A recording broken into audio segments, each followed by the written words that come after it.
Bismillahirrahmanirrahim.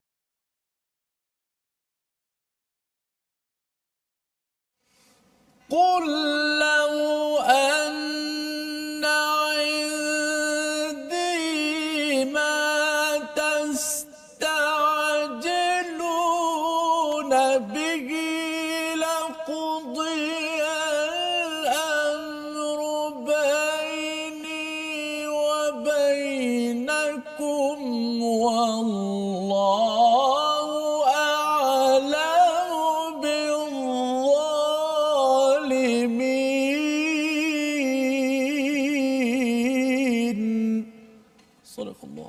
Assalamualaikum warahmatullahi wabarakatuh. Alhamdulillah wassalatu wassalamu ala Rasulillah wa ala alihi wa man wala syada la ilaha illallah syada Muhammadan abduhu wa rasuluh. Allahumma salli ala sayidina Muhammad wa ala alihi wa sahbihi ajma'in. Amma ba'du. Apa khabar tuan-tuan dan puan yang dirahmati Allah sekalian? Kita bersyukur pada Allah Subhanahu wa taala pada hari yang berbahagia ini kita berada untuk sama-sama meneruskan perbincangan dan juga bacaan daripada Al-Quran daripada surah Al-An'am, surah yang penuh dengan peringatan kepada kita untuk mentauhidkan Allah, bagaimana perjuangan Nabi sallallahu alaihi wasallam di Makkahul Mukarramah. Surah Al-An'am ini penuh dengan perjuangan dan perjuangan inilah yang kita ingin lihat dari halaman ke halaman.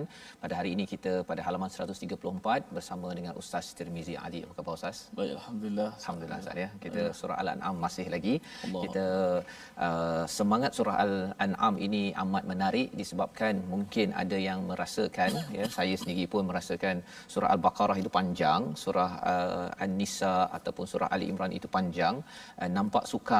Tetapi sebenarnya kalau kita lihat di antara Makkiyah dan Madaniyah, Makkiyah ini salah satunya surah Al-An'am, perjuangan para sahabat bersama dengan surah ini sebenarnya yang lebih mencabar ialah pada Makkiyah. Pada Makkiyah kerana apa? Kerana ia bercakap tentang tauhid, tentang keesaan kepada Allah Subhanahu Wa Taala. Jadi kita nak belajar pada hari ini, jangan lupa untuk share di Facebook masing-masing, tuan-tuan dan puan, adik-adik yang berada di depan kaca TV di Facebook, dan sama-sama kita mulakan majlis kita pada hari ini dengan Ummul Quran Al-Fatihah dipimpin oleh Ustaz Tirmizi. أعوذ بالله من الشيطان الرجيم. بسم الله الرحمن الرحيم. الحمد لله رب العالمين. الرحمن الرحيم. مالك يوم الدين. إياك نعبد وإياك نستعين. اهدنا الصراط المستقيم. صراط الذين أنعمت عليهم غير المغضوب عليهم ولا الضالين.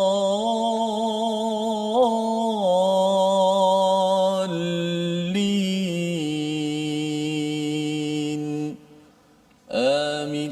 Amin ya rabbal alamin. Kita begitulah bacaan Al-Fatihah untuk kita sama-sama mengingatkan kepada diri kita bahawa perjuangan kita ataupun hidayah yang kita mohon pada Allah Subhanahu Wa Taala adalah hidayah orang-orang yang diberikan nikmat, dan orang-orang yang diberikan nikmat kalau kita bermula daripada Mekah itu adalah perjuangan tauhid, perjuangan akhlak, dan itulah yang kita dapat daripada surah Al-An'am ya, surah Al-A'raf dan surah-surah yang seterusnya. Di dalam Al-Quran ini ada hampir 2/3 surah yang diturunkan sebelum Nabi berhijrah ke Madinah yang digelar sebagai Makkiyah. Jadi pada hari ini apakah sinopsis bagi halaman 134? Sama-sama kita saksikan.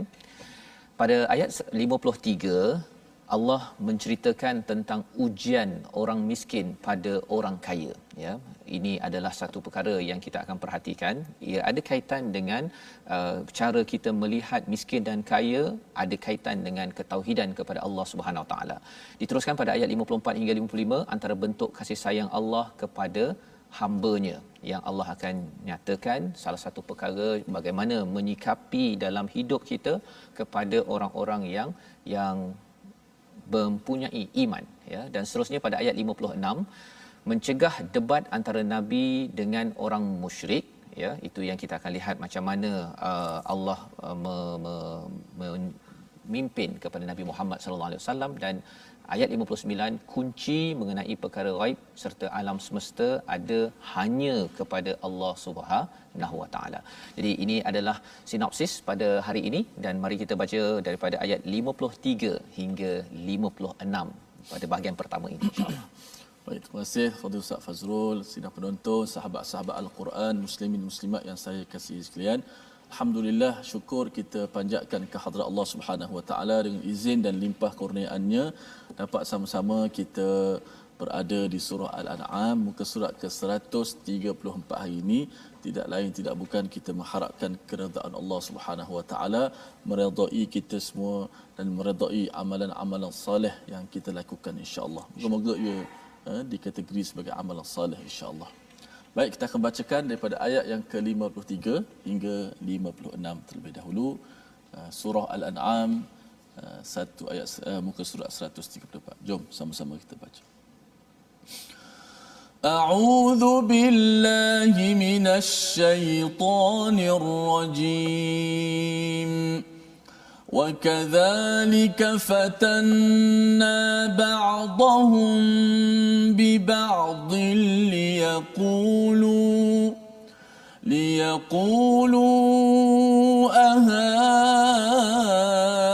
أهؤلاء من الله عليهم من بيننا أليس الله بأعلم بالشاكرين وإذا جاءك الذين يؤمنون بآياتنا فقل سلام عليكم كتب ربكم على نفسه الرحمة أنه من عمل منكم سوءا بجهالة ثم تاب من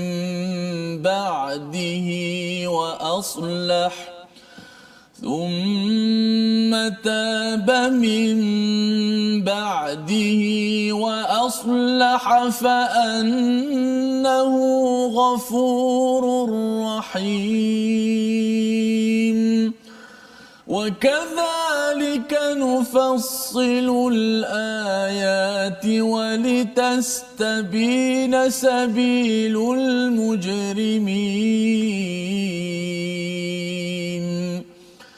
قل إني نهيت أن أعبد الذين تدعون من دون الله قل لا أتبع أهواءكم قد ضللت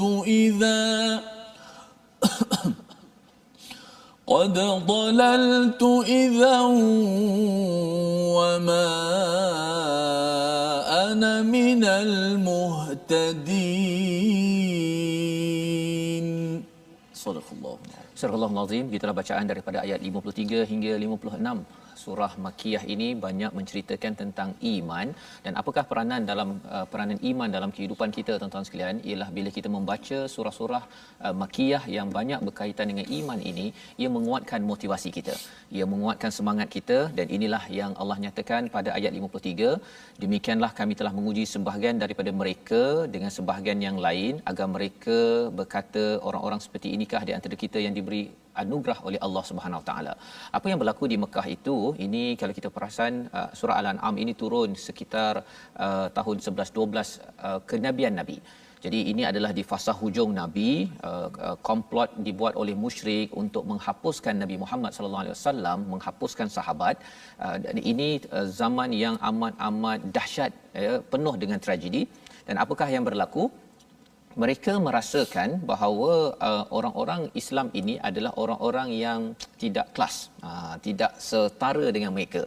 Apa yang mereka cakap, ya, aha ula imannallahu alaihim min bainina, ya, ini ke orang yang Allah dah beri anugerah. Dia nak ceritakan apa? Pasal mereka ni adalah golongan elit, mereka ni berpengaruh, hartawan, di kalangan pemimpin di Mekah. Jadi mereka merasakan bahawa ini Bilal, ini orang-orang biasa-biasa, ini orang miskin, ya. Walaupun ada Abu Bakar, tetapi kumpulan seperti Abu Bakar yang beriman, yang kaya tidak ramai, ya. Ramai yang beriman yang mengikut Nabi pada awalnya itu adalah di kalangan orang-orang biasa, orang-orang miskin. Jadi Allah menyatakan di hujung itu, alaisallahu bi'a'lama bisyakirin, tidakkah Allah lebih mengetahui tentang mereka yang bersyukur kepadanya. Jadi apakah cara kita melihat yang Allah beritahu di sini ialah Allah mengingatkan pada musyrik, kepada kita juga, iaitu Allah lebih mengetahui siapa yang bersyukur. Bukan orang kaya, bukan orang miskin, bukan orang yang memimpin, bukan yang dipimpin. Yang Allah angkat, yang Allah hargai adalah di kalangan orang yang bersyukur. Jadi inilah kisah yang kita boleh belajar kalau kita baca lagi Al-Quran dalam kaum Nuh pun sama juga. Kaum Nuh memandang pengikutnya adalah tidak kelas, ya, orang-orang miskin, tidak golongan elit. Dan cara berfikir ini dia boleh juga masuk kepada zaman kita, di mana kita bila melihat orang itu ada kereta besar, ada rumah besar, kita rasa bahawa dia ini diberkati. Ya, maksudnya bisnesnya berkat. Kalau dia buat bisnes kena tutup kedai, ini bisnes tak berkat. Adakah itu tauhid yang betul? Tidak betul. Ya, kalau kita nak cakap bahawa bisnes dia tak jadi, ataupun dia pakai kereta kecil, ataupun dia tak ada kereta, rumah pun sewa, kalau kita kata bahawa itu adalah tidak berkat, bukannya lambang ketauhidan, sebenarnya sahabat-sahabat dahulu mereka lebih teruk daripada itu pun ada. Ya, jadi cara kita melihat tauhid ialah makin orang itu bersyukur, sama ada dia kaya ataupun dia miskin, sama ada dia berpengaruh ataupun tidak, selagi dia bersyukur, dan kita tidak boleh mengukur kesyukuran seseorang, syukur itu diketahui oleh siapa? Oleh Allah Subhanahu Wa Taala. Jadi ini adalah satu kefahaman yang penting yang Allah berikan kepada kita pada ayat 53. Pada ayat 54, dan apabila orang yang beriman pada ayat-ayat kami datang kepadamu, maka katakanlah salamun alaikum. Ini adalah sikap yang Allah ajarkan kepada orang-orang yang beriman. Ya, wa idza ja'akal ladzina yu'minun, bila datang orang beriman kepada Nabi sallallahu alaihi wasallam bi ayatina, ya, kepada ayat kami, dia beriman pada ayat-ayat Allah, apa yang perlu kita buat? Apa yang Nabi disuruh untuk buat? Salamun alaikum, beri salam. Tapi biasanya ustaznya, kalau beri salam ni biasanya orang muda pada orang tua, contohnya kan, orang yang atas kenderaan kepada yang berjalan kaki, contohnya. Jadi maksudnya daripada kita menghormatilah, ya, kepada orang yang satu lagi. Tetapi dalam ayat ini menariknya ialah yang perlu beri salam bukan orang beriman kepada Nabi. Nabi yang kena beri salam kepada orang beriman. Itu betapa mantapnya Allah memuliakan orang yang beriman kepada siapa? Kepada biayatina. Apakah yang boleh kita ambil pada tahun ini untuk kita amalkan sekarang ialah kalau kita jumpa orang yang percaya pada Quran. Ada makcik kan, ada adik anak yang kecil, pak cik, ustaz saya nak belajar Quran contohnya. Kita perlu memuliakannya seperti mana Nabi diajarkan, faqul salamun alaikum. Nabi beri salam kepada orang beriman kepada Al-Quran ataupun ayat-ayatnya, ataupun yang ingin beriman pada Allah. Ini sebagai satu penghargaan, dan Allah menyatakan apa? Kataba rabbukum ala nafsihir rahmah, ya, iaitu Tuhanmu telah menetapkan sifat kasih sayang pada dirinya, dan dengan kasih sayang inilah maka kita sebarkan rahmah dengan assalamu alaikum warahmatullahi wabarakatuh. Ya, daripada siapa? Daripada kita kepada orang-orang yang nak beriman kepada Allah SWT. Kita kena raikan, kita kena sayang, kena berikan kasih sayang, sebarkan. Pasal kerana mereka memilih untuk beriman kepada Allah. Bila kita beri assalamualaikum itu sebenarnya kita sedang menyampaikan rahmah Allah kepada orang yang ingin kembali kepada ayat-ayat Quran. Mungkin belajar alif bata contohnya Ustaz ya. Dia baru nak belajar Iqra. Ya, ada je baru ni kita ada seorang yang nak belajar Iqra. Jadi bila dia nak belajar Iqra, memang kita kena assalamualaikum. Raikan ya, tuan-tuan pun sama nak belajar ke assalamualaikum. Maksudnya kita sebarkan rahmah. Innahu man amila minkum su'an bi jahalatin thumma taba min ba'dihi wa aslaha fa annahu ghafurur rahim. Bahagian hujung ayat 54 ini amat menarik ya. Kerana apa? Kerana Allah menyatakan tanda Allah rahmah ini selain daripada assalamualaikum kita beri, Allah menawarkan apa? Barang siapa berbuat kejahatan di antara kamu kerana kejahilan, kemudian dia bertaubat setelah itu dan memperbaiki dirinya, maka dia Maha Pengampun lagi Maha Penyayang. Inilah mesej tauhid, betapa Allah ini penyayang yang perlu disebarkan. Apa maksud bahagian kedua ayat tersebut, ayat 54? Siapa yang pernah melakukan perkara buruk bijahalah. Apa maksud bijahalah? Dia terpengaruh. Jahal itu maksudnya bodoh, tetapi lebih daripada itu jahil ini bukan sekadar intelektual tak tahu. Kadang-kadang tahu tetapi dari segi perasaan, dengki, dia mungkin iri hati, mungkin dia mengikut kepada hawa nafsu, itu juga digelar, itu maksud jahil. Maka kalau orang buat silap, ya, pasal ada orang ustaz dia belajar agama, belajar Quran tapi masih lagi buat silap, sebenarnya dia masih jahil. Jahil apa? Jahil tauhid kepada Allah SWT. Pasal kalau dia jelas Allah ini siapa, dia tidak akan berbuat su'. Tapi ada masa kita jahil dari segi perasaan kita, Allah menawarkan apa? Thumma. Perkataan summa itu menarik. Dia bukan wataba, ya, bukan fataba, tetapi thumma. Thumma ini maksudnya bukan sehari, bukan 2 hari. Mungkin selepas dia dah buat setahun, 2 tahun, dia teringat balik, alamak saya ada tertinggal solat. Saya pernah buat dosa pada 2 tahun lepas. Thumma itu maksudnya masa yang panjang. Tetapi kalau dia bertaubat kepada Allah selepas itu dan juga wa aslaha membaiki dirinya, Allah kata Allah tetap pengampun, Allah tetap penyayang. Ini mesej tauhid, kefahaman kita. Kita tidak akan rasa bahawa saya down, saya ni orang jahat, saya tidak ada peluang untuk kembali pada Allah. Padahal Allah menawarkan perkara ini. Mengapa? Kerana ayat 55 itu yang menarik untuk kita beri perhatian. Sekali lagi kalau Ustaz Tirmizi boleh membacakan ayat 55 tersebut. Baik, saya akan bacakan ayat 55 bagaimana kita lihat keluasan keampunan daripada Allah Subhanahu Wa Taala. Walaupun sebesar mana dosa kita, bila kita minta ampun kepada Allah, thumma tadi ya, maksud dia jarak yang lama. Kadang-kadang mungkin kita lupa dosa kita dan sebagainya. Kita minta ampun, taubat, Allah Taala kata aku ni Maha Pengampun sangat. Masya-Allah. Semua berpeluang kembali kepada Allah Subhanahu Wa Taala, tak kira siapa. Ayat 55. A'udzubillahi minasyaitanir rajim. Wa kadzalika nufassilul ayati wa litastabina sabilul mujrimin.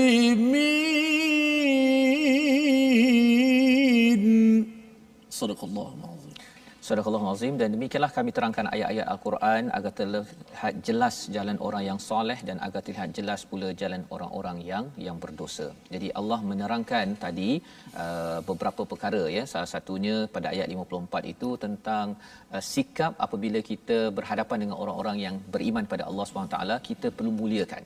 Assalamualaikum kita berikan kerana itu tanda kita sedang menebarkan rahmah. Dan lebih daripada itu, kalau dia ada buat silap, kita beritahu pada dia bahawa kembalilah pada Allah ya. Kalau katakan orang itu orang kafir ataupun orang yang bukan Islam, kembali pada Allah, baiki, maka sesungguhnya Allah ini Maha Pengampun lagi Maha Penyayang. Jadi bila Allah buat kesimpulan pada ayat 55 wa kadzalika nufassilul ayat, ini adalah satu pelajaran yang penting tentang Al-Quran. Al-Quran menerangkan tauhid dan menerangkan peluang yang Allah sebarkan, kasih sayang Allah sebarkan kepada seluruh alam. Dan kalau kita baca Quran, tuan-tuan baca Quran, tuan-tuan juga adalah penyebar rahmah. Penyebar rahmah beritahu bahawa sebenarnya Allah bagi peluang. Ya, jadi kalau anak kita buat tersilap ke, kita bagi peluang. Ya, kita terangkan balik. Dan istilah kat sini walitastabina sabilul mujrimin, menjelaskan penjelasan ini penting. Pasal apa? Kadang-kadang anak kita mungkin tak faham apa yang ada dalam al-Quran. Jadi kita kena buat penjelasan. Penjelasan ayah cakap duduk dengan anak ya, sebenarnya main iPad ni boleh ya, tapi jangan sampai buat perkara-perkara yang tak baik. Penjelasan itu adalah untuk apa? Untuk memastikan si anak ataupun diri kita tahu sabilul mujrimin ini apa, ataupun jalan orang-orang yang soleh. Kalau kita tidak jelaskan, contohlah ya, dia baca Quran, dia baca tapi tidak jelas ya, ataupun dia dah baca Quran, dia tidak jelas bahawa sebenarnya Allah ini penuh rahmah, dia akan jadi apa Ustaz? Kalau orang yang dia tak faham bahawa Allah ini rahmah, dia mungkin kalau dia dah buat silap putus asa.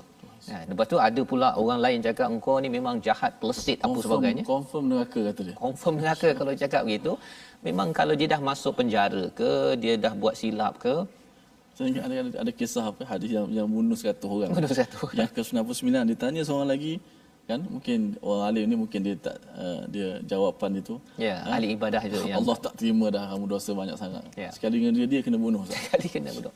Nak ceritakan betapa dakwah kepada tauhid ini perlu dengan ilmu, dan inilah yang kita belajar membawa kita pada perkataan kita pada hari ini, iaitu syakara, maksudnya bersyukur. 75 kali disebut di dalam al-Quran, dan kita lihat pada ayat 53 tadi bahawa sebenarnya Allah menghargai orang yang bersyukur. Bukan kaya tanda mulia, bukan miskin tanda hina, tetapi orang miskin boleh mulia kerana bersyukur, orang kaya boleh terus mulia sampai ke syurga kerana bersyukur. Dan tanda bersyukurnya itu kita terjemahkan kepada kita menghargai nikmat paling besar, iaitu iman, sehingga kan Nabi memberikan Assalamualaikum dan memberi harapan kepada kesilapan yang ada dan terus menjadi orang yang soleh. Kita berhenti sebentar dalam My Quran Time, baca, faham, amal, insya-Allah.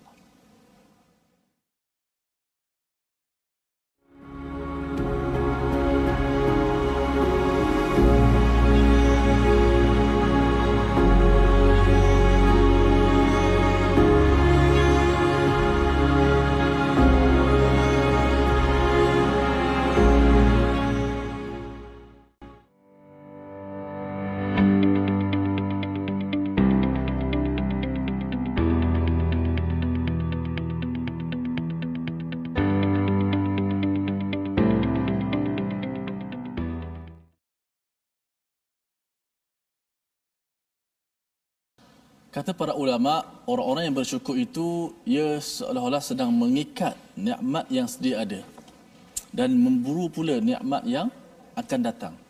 Kerana itulah janji Allah, la in syakartum la azidannakum. Kalau kamu bersyukur, pasti aku akan tambahi nikmat kepada kamu. Dan orang-orang yang tidak bersyukur, kufur kepada Allah Subhanahu Wa Taala, nikmat yang diberikan, ia seolah-olah ingin membiarkan nikmat yang ada pada dia pergi daripadanya dan membutakan terus daripada nikmat yang baru.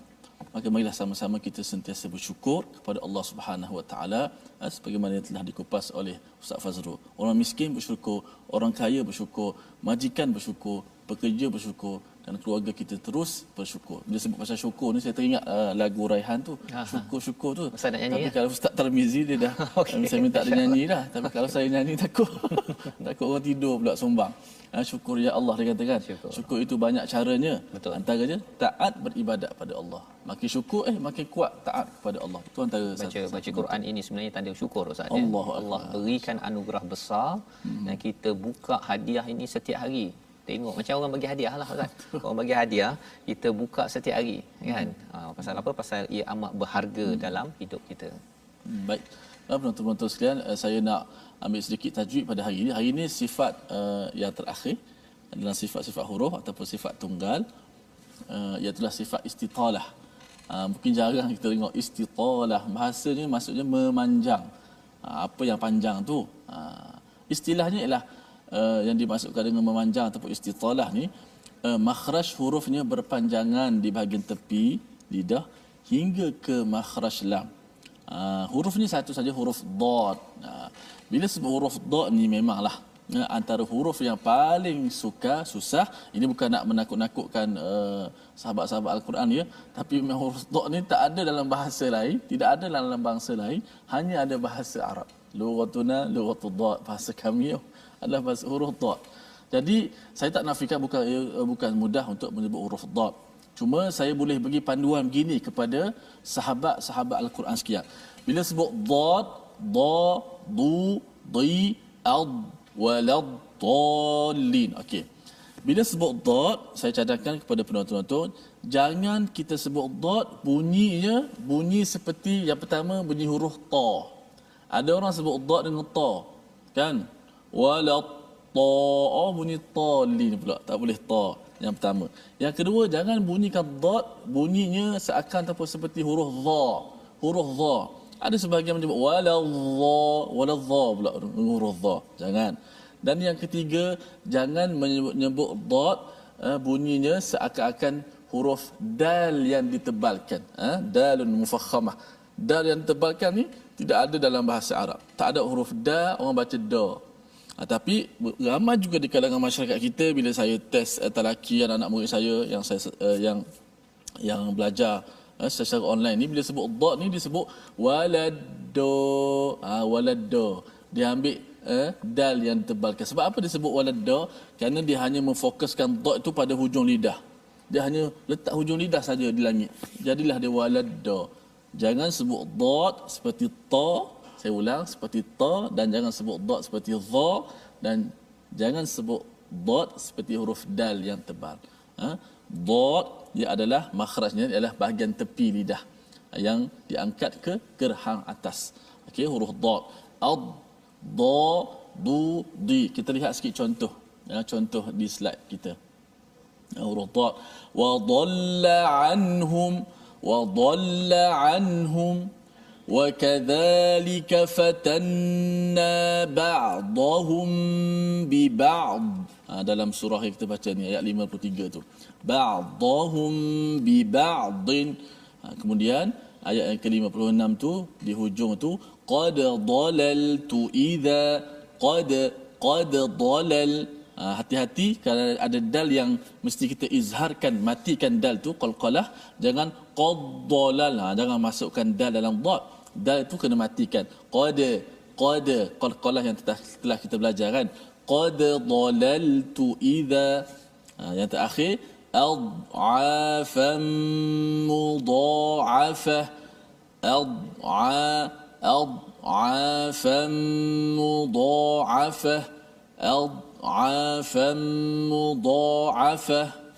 Baik, itulah sedikit sebanyak antara sifat huruf dad yang perlu kita ketahui, dan dari masa ke semasa kita kena ulang benda ni, huruf ni.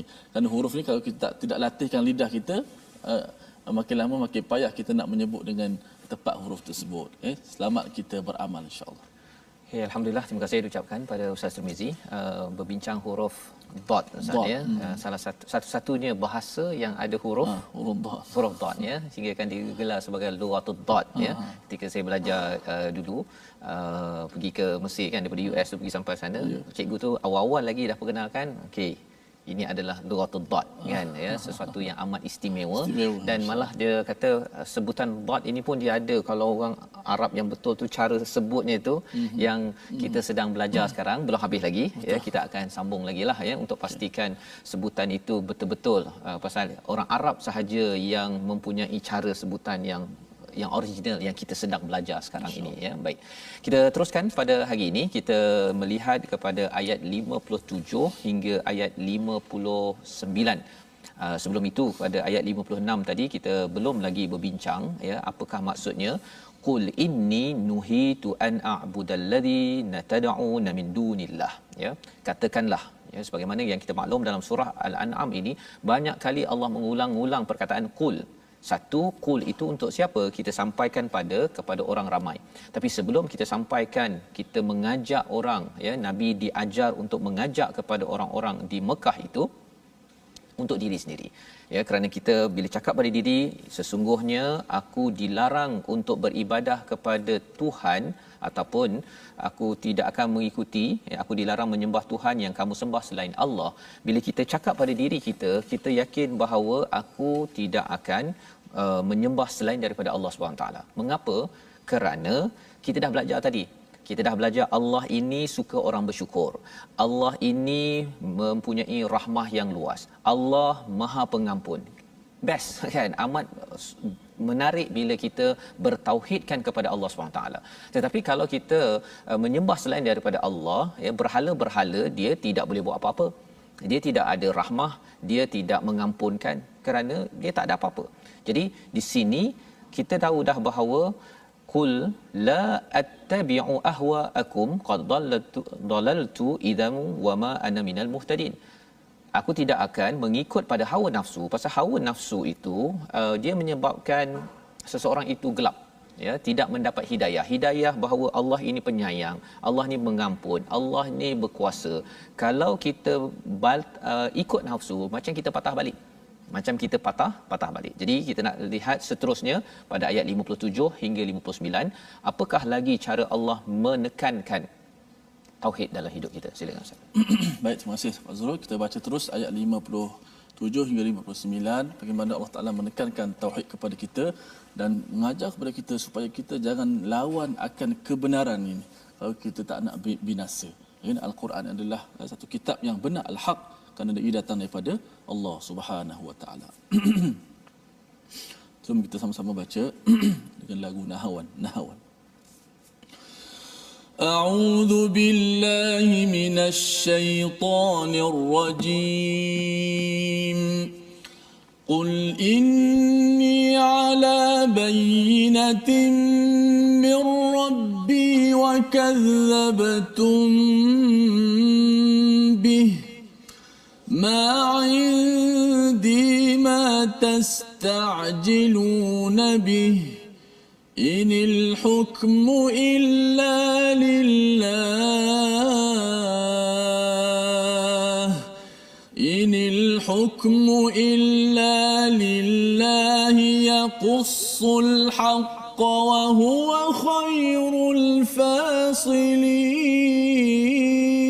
الفاصلين قل لو أن عندي ما تستعجلون به لقضي الأمر بيني وبينكم والله أعلم بالظالمين وعنده مفاتح الغيب لا يعلمها إلا هو ويعلم ما في البر والبحر وما تسقط من ورقة إلا يعلمها ولا حبة في ظلمات الأرض ولا حبة في ظلمات الأرض ولا رطب ولا يابس ولا رطب ولا يابس إلا في كتاب مبين صدق الله. Surah Al-Azim, gitulah bacaan daripada ayat 57 hingga 59, sambungan kepada ayat 56 tadi, ya. Di hujung ayat 56 tadi kita melihat qad dalaltu idzan wa ma ana minal muhtadin, ya. Ada perkataan dal dan juga ada perkataan huda, ya. Kerana kita dalam surah Al-Fatihah kita memohon pada Allah menjadi orang yang committed kepada hidayah, ihdinas siratal mustaqim, ya. Kita minta jadi orang yang dapat hidayah seperti orang yang pernah diberi nikmat di kalangan nabi, siddiqin, syuhada wassalihin. Kita tidak mahu jadi di kalangan orang yang maghdubi alaihim waladdallin. Jadi salah satu daripada ciri orang yang dal itu ialah mengikut pada hawa nafsu. dia tidak mengikut kepada ilmu ataupun cahaya daripada Allah. Dal ada kaitan dengan sesuatu yang gelap, sesuatu yang sesat di dalam kehidupan. Maka pada ayat yang ke-57 sekali lagi Allah menyatakan qul, katakanlah. Maksudnya perkara ini perlu disampaikan oleh nabi kepada orang-orang musyrik yang masih lagi mereka ini melawan, dan malah pada tahap ini ya, ketika turunnya surah Al-An'am dalam satu masa ini mereka berlawan itu, melawan nabi bukan sekadar dalam bentuk hujah tetapi dalam bentuk fizikal. Mereka mendenda, mereka memukul dan sebagainya, tetapi masih lagi bagi umat Islam perlu berhujah, inni ala bayyinatin mir rabbi wa kadzabtum bih. Sesungguhnya aku ini di atas petunjuk yang nyata, hujah yang jelas daripada Tuhanku, dan kamu yang mendustakannya. Jadi masih lagi umat Islam pada waktu itu berhujah dengan perkataan. Mereka tidak balas dengan tangan, mereka tidak berperang. Kerana apa? Kerana di sini perlu difahami ya, ma indi ma tastajilu nabih ya. Pada sisi kami, pada sisiku tidak ada apa yang kamu minta. Mereka minta azab. Kalau betul sangat Tuhan itu betul ataupun betul ada hari akhirat, datangkan. Itu antara perkataan-perkataan mereka. Jadi pada waktu itu bila orang cabar, ini cara kita berhujah dalam hidup kita pada waktu ini pun, kalau ada orang mencabar sesuatu berkaitan dengan keimanan, kita jangan lawan dengan menyambut cabaran itu, kata okey aku akan bagi kau kan, kita balas balik semula. Itu bukan apa yang diajarkan oleh Allah dalam ayat 57. Apa yang diajarkan, inil hukmu illa lillah. Hukum ataupun nak menentukan azab kepada sesuatu kaum itu hanyalah milik Allah, yaqussul haq, dia menerangkan yang benar, wa huwa khairul fasilin, dan Allah lah yang membuat keputusan. Kalau katakan kita sendiri ustaz ya, nak balas kepada seseorang, rasanya kalau orang tumbuk kita memang nak tumbuk terus ya. Tetapi itu bukan yang diajarkan oleh Allah ya. Malah ditekan lagi pada ayat yang ke-58, qul, sekali lagi, lau anna indi, kalaulah padaku ini apa yang kamu inginkan, yang mereka minta azab, minta tunjuk itu ini apa sebagainya, laqudiyal amr. Laqudiyal amr ini maksudnya apa? Tentu telah diputuskan urusan. Maksudnya manusia dia akan terus balas dia, terus azab saja. Baini wa bainakum wallahu a'lamu bizzalimin. Tetapi sebenarnya yang tahu siapa yang zalim sebenar-benarnya adalah Allah, hanya Allah, bukan manusia, bukan Nabi Muhammad pun. Contohnya Abu Sufyan. Abu Sufyan itu memang menentang Nabi di Mekah ustaz ya.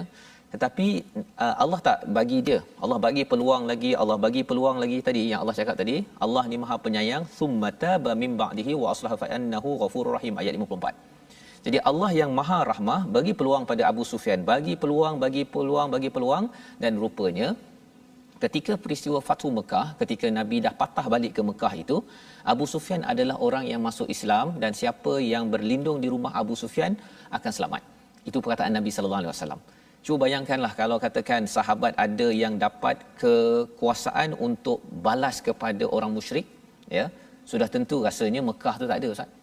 Rasanya kalau mereka lawan dah embargo, tak nak berjual beli sampai makan kepada daun-daun kayu itu memang tak tahannya. Ada yang kena sula, ada yang kena sebat dengan batu di atas ni. Kalau ikutkanlah ya manusia, kapasiti manusia, kalau dia ada kemampuan untuk balas balik, rasanya Mekah tu dah habis dah dan kita tak berjumpa Kaabah. Tetapi kerana Allah yang mengetahui orang yang zalim, apa kaitan dengan kita pada waktu ini? Kadang-kadang kita ada orang yang buat sesuatu dengan kita ustaz ya. Kaedah daripada ayat ini, jangan cepat-cepat untuk tastajilu nabi, membalas balik dengan dengan hukuman ya. Pasal di sini ayat 57 tu, inil hukmu illa lillah. Jadi bila kita jelas perkara ini, tauhid menyebabkan kita serahkan hukuman pada Allah. Tugas kita mengajak. Tugas kita adalah mengajak sebaik mungkin, dan kalau ada orang degil lagi, kita banyakkan berdoa kepada Allah Subhanahu Wa Taala. Dan ayat 59 itu Allah bercerita tentang bagaimana kekuasaan Allah Subhanahu Wa Taala. Ya, sekali lagi kita mungkin nak baca ayat 59 ini untuk kita jelas bahawa kalau katakan dalam hidup kita ni rasa kita down dengan ada orang yang mengacau kita, ataupun kita down dengan ujian yang ada, kita down dengan COVID-19 contohnya memberi kesan yang pelbagai, kita kena ingat bahawa segala perkara itu ada ilmunya di sisi Allah. Kita baca daripada ayat 59 sekali lagi insya-Allah.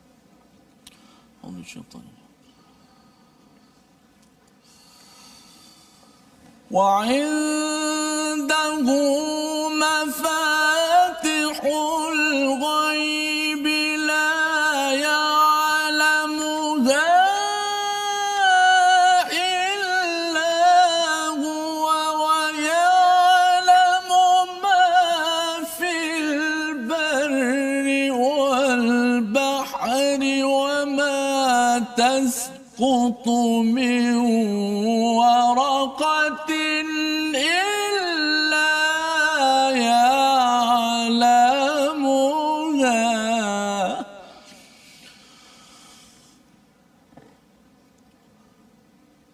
illa ya'lamuha wa la habbatin fi dhulumatil ardi wa la ratabin wa la yabis ولا رطب ولا يابس إلا في كتاب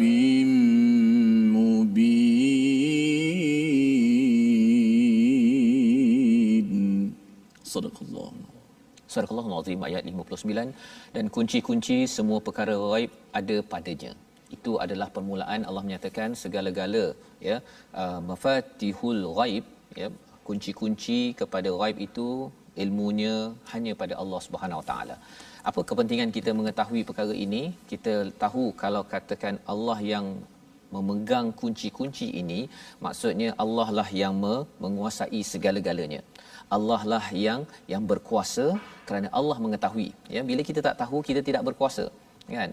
Kalau kita tak ketahui macam mana jantung kita, macam mana darah kita diproses, macam mana, kalau kita sendiri tak tahu, macam mana kita nak buat? Dah tahu pun kita tidak semestinya buat.